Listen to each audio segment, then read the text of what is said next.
राजनीती न्यूजच्या दुपारच्या टॉप 10 न्यूज।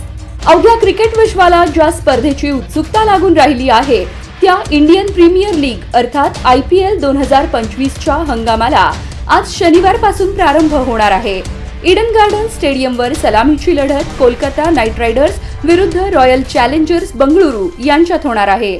2 महिने चालणार असलेल्या या स्पर्धेची अंतिम लढत 25 मे रोजी होणार आहे। 10 संघांमध्ये विजेतेपदासाठी प्रचंड चुरस पाहायला मिळणार आहे। मात्र या महासंग्रामाच्या आधी रंगारंग सोहळ्याने स्पर्धेचा शुभारंभ होणार आहे। आगामी महानगरपालिका व इतर स्वराज्य स्थानिक संस्थांच्या निवडणुकांमध्ये महायुतीतील तिन्ही पक्ष एकत्र लढतील असे मुख्यमंत्री देवेंद्र फडणवीस म्हणाले। मुंबईत आम्ही एकत्रच लढणार हे निश्चित आहे असं फडणवीस ठामपणे म्हणाले। शेवटी ही कार्यकर्त्यांची निवडणूक आहे। काही महानगरपालिका किंवा जिल्हा परिषदा अशा असतात जिथे अतिशय समसमान ताकद असते। महानगरपालिका प्रशासनाच्या वतीने आज शनिवारी राष्ट्रीय लोक अदालतीचे आयोजन करण्यात आले आहे। या अदालतीमध्ये शहरातील थकबाकी असलेले मिळकतदार तसेच व्यापारी संकुलातील गाळेधारक यांना सहभागी होता येईल।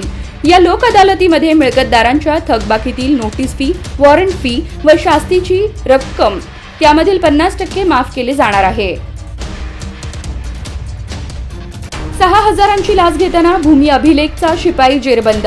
6,000 रुपयांची लाच घेतल्याबद्दल अक्कलकोट येथील उपअधीक्षक भूमी अभिलेख कार्यालयातील शिपायाला लाचलुचपत प्रतिबंधक विभागाने जेरबंद केले आहे।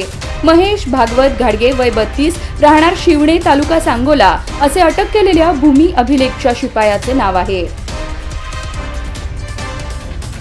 महानगरपालिकेतील 96 बोगस बांधकाम परवान्यांमध्ये 28 बांधकामांमध्ये मोठ्या प्रमाणावर अनियमितता आहे। या 28 जणांच्या यादीत स्क्वेअर वन बिल्डर्सच्या 3 इमारतींचा समावेश आहे। शिवाय पाछापेठेतील 6 इमारतींचा समावेश आहे।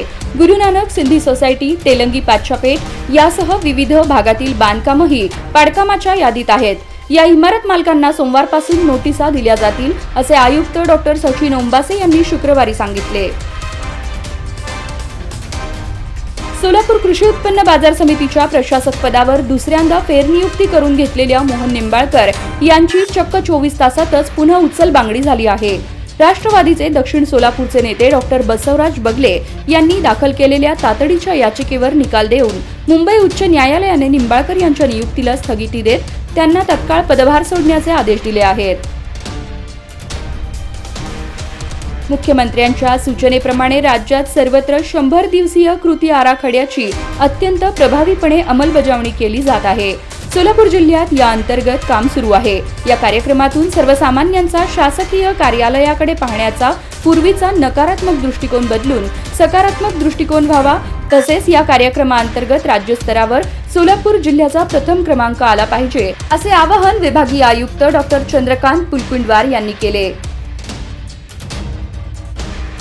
जिल्ह्यातील 4075 पैकी 1365 जणांचे परवाने रद्द करावेत असा प्रस्ताव पोलीस अधीक्षक कार्यालयाने जिल्हाधिकाऱ्यांकडे पाठविला आहे। त्यानुसार जिल्हाधिकारी कार्यालयाच्या आदेशानुसार स्थानिक पोलिसांनी संबंधितांना नोटिसा बजावल्या आहेत। राज्याच्या अर्थसंकल्पीय अधिवेशनादरम्यान अक्कलकोट मतदारसंघातील शेती संबंधी 20 प्रश्नांवर राज्यातील ऊर्जा विभागाला सूचना करत असताना पुरवणी मागणी अंतर्गत महत्त्वाच्या मागण्या मांडून आमदार सचिन कल्याण शेट्टी यांनी सभागृहाचे लक्ष वेधले। तत्कालीन सरकारने महावितरण आपल्या दारी योजनेअंतर्गत शेतकऱ्यांना वीज उपलब्ध करून दिली, परंतु त्यांना संबंधित साहित्य देण्यात येत नाही, त्यांना कोणत्याही सेवा सुविधा पुरविण्यात येत नाहीत। माढा तालुक्यात जिल्हा परिषदेच्या 28 जिल्हा परिषद प्राथमिक शाळांतील 65 वर्गखोल्या धोकादायक बनल्या होत्या। त्यामुळे त्यापैकी 32 शाळांतील 130 वर्गखोल्या या स्ट्रक्चरल ऑडिट करून जिल्हा परिषदेच्या कार्यकारी अभियंत्यांच्या आदेशानुसार त्यातील 109 खोल्या आतापर्यंत पाडण्यात आल्या आहेत। उर्वरित 5 शाळांतील 21 वर्गखोल्या देखील अतिशय धोकादायक असल्याचा अहवाल जिल्हा परिषदेला देण्यात आला आहे। तसा आदेश प्राप्त होताच त्या वर्गखोल्या पाडण्यात येणार आहेत।